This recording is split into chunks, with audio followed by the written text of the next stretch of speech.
Let's review the new Smashbox Always On Foundation. It's supposed to be a balancing skin type of foundation. So if you need hydration, it will balance it out. If you need oil control, it will balance it out. I'm intrigued because I have combination skin. So T-zone, very oily. The rest of my face, it's either normal to dry or, you know, mixture of both. The Smashbox Always On Foundation retails for $45 US, comes in 30 shades. In my local Ulta, they didn't have the shade that I wanted, so I had to get 2 shades. It's supposed to be transfer fade and crease resistant, won't cake, flake, or streak. So I was looking how they recommend to apply this. Because it is primer infused, you can go with an additional primer underneath, but we're gonna do half and half. We're gonna go half of the face with the Smashbox, the original photo finish smoothing and blurring primer. So another tip that they were saying, apply to your face first with your fingers to warm up the foundation formula, and then go in with the brush to help blend in even more to get that seamless, beautiful finish. We need a little primer on the forehead. And then the right side of the face with the primer. And this primer gives instant smoothing and blurring results. Let's do the left side first without the primer. And I'm going to work this a little bit into my skin. It's a little light, so fair and then light. Yeah, the light is too yellow. Work this into the skin. Again, left side without the primer. And we're hoping to get medium to full coverage with the one pump. We'll see. But I feel like I'll be able to get that.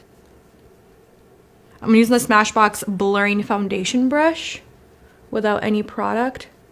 And just start stippling, tapping the foundation into the skin. And gently buffing. There's still a lot of foundation left over. Let's go on the forehead, nose, chin. I'm just gonna go straight with the brush now. I'm gonna do buffing motions first, and then we're going to stipple where I need that extra coverage. Just go into the brush.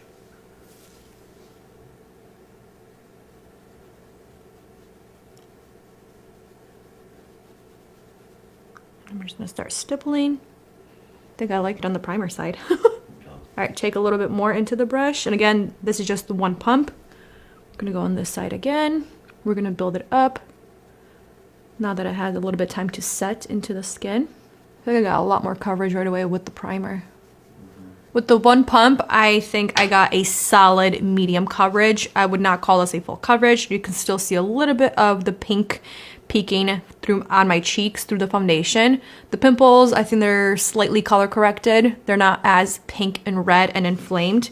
I used up all of the foundation on the back of my hand as much as I could, and I think it blended out really great. No issues with blendability whatsoever. For the finish, I'm not seeing a very radiant finish. I would call this more of a natural, soft matte finish with a little bit of glow underneath. So again, left side on the cheeks and the chin, jaw, it's no primer, right side and forehead with the primer. On the primer side, I'm definitely getting more of a soft, velvety finish. So far, the formula for the Smashbox, Always On Foundation, is balancing. All right, next portion of this review, for the Smashbox Always On, I'm just applying the rest of my makeup, starting with Westman Atelier contour stick in shade Biscuit.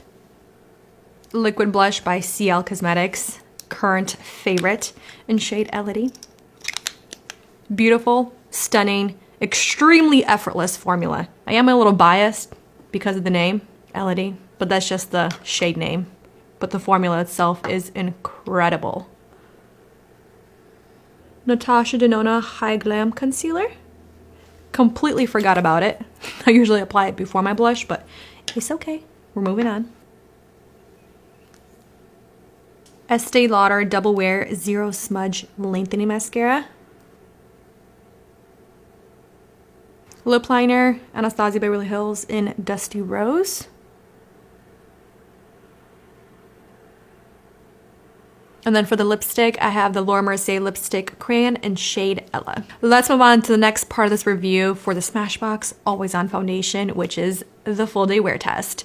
As of right now, I'm obsessed with the way my complexion is looking. It's very smooth, it's even, it's blurred, more so on the primer side. All the makeup looks stunning on the skin. I'm excited to see how this Smashbox Always On Balancing Foundation wears on my combination skin. So let's go on. Let's review this foundation. 3 hours into the Smashbox Always On Balancing Foundation. I powdered my forehead around like the 2-hour mark because I found that it was starting to look really glowy. I feel like it was glowy from the beginning, but I felt like it was starting to get really glowy. So I powdered it with the Milk Makeup, the Pore Clips, but I didn't do the rest of my face. Like I didn't do the rest of the T-zone. I left it alone. So I want to see how this foundation holds on or holds up to its balancing claims. So as of right now, around the nose, the T-zone area, it's looking pretty glowy and it's feeling glowy on both sides. More so on the non-primer side in comparison to the primer side. I think overall, the primer side, it's really shining in longevity. The skin looks blurred with the foundation, the cheeks look blurred with the blush and the contour. I'm just really liking the primer side more than the non-primer side. Another reason why I think the primer side with the Smashbox primer and the foundation looks better and it's wearing better, the smile lines on the non-primer side with the foundation, they're cracking and they're a lot more visible. Like right here, you'll see. I smile, I go to my straight or non-smiley face and the cracks are very visible. On the primer side, they're a little more seamless. The foundation, it's not sinking into my fine lines, which I'm really happy about. Okay, I'll see you guys in a little bit for the next update. We are 8 hours in to the Smashbox Always On Balancing Foundation. I have retouched one more time on the forehead using the same powder in the Milk Makeup and just a brush just on the forehead just to kind of minimize the shine. But I have not touched the rest of the T-zone, which is around the nose and the chin. The side with the primer, with the Smashbox primer, it's looking so much better. The smile lines, the fine lines, the creasing is very minimal, and the foundation, it's not sinking into the fine lines. So it's not looking heavy and cakey. On the non-primer side, the smile lines, they're a little more enhanced. They're cracked, so you could really see the smile lines. I'm actually really surprised that I'm not looking really dry in those certain areas. I find that with this type of a foundation, I start to look dry with my combination skin, like right here, but it's looking really good. I'm looking really glowy around my pores, around my nose, but the foundation, it doesn't look cakey. It looks a little more cakey on the non-primer side, but overall, I am liking the way my complexion is looking. 13 hours later, and this concludes our review of the Smashbox Always On Foundation. I think we're still looking a lot better on the primer side.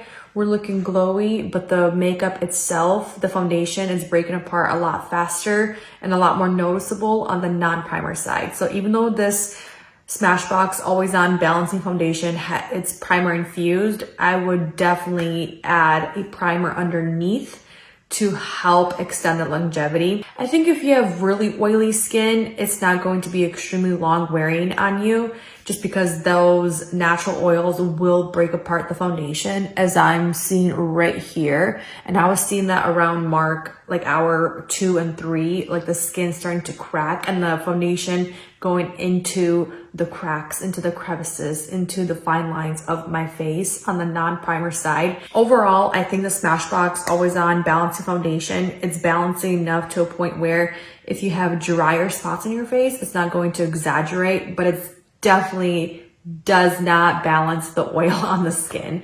I don't know what it means by oil control. It's not controlling the oils whatsoever. It's definitely contributing to the extra shine. I would say it's a little bit less shiny on the primer side versus the non-primer side. I think there's a little bit more oily spots, like hot spots on my face in comparison. Again, I'm gonna have a lot more information on our website, MalibuBeautyReview.com. I'm gonna end the video here. Thank you for watching, spending time with me, and I'll see you in the next one.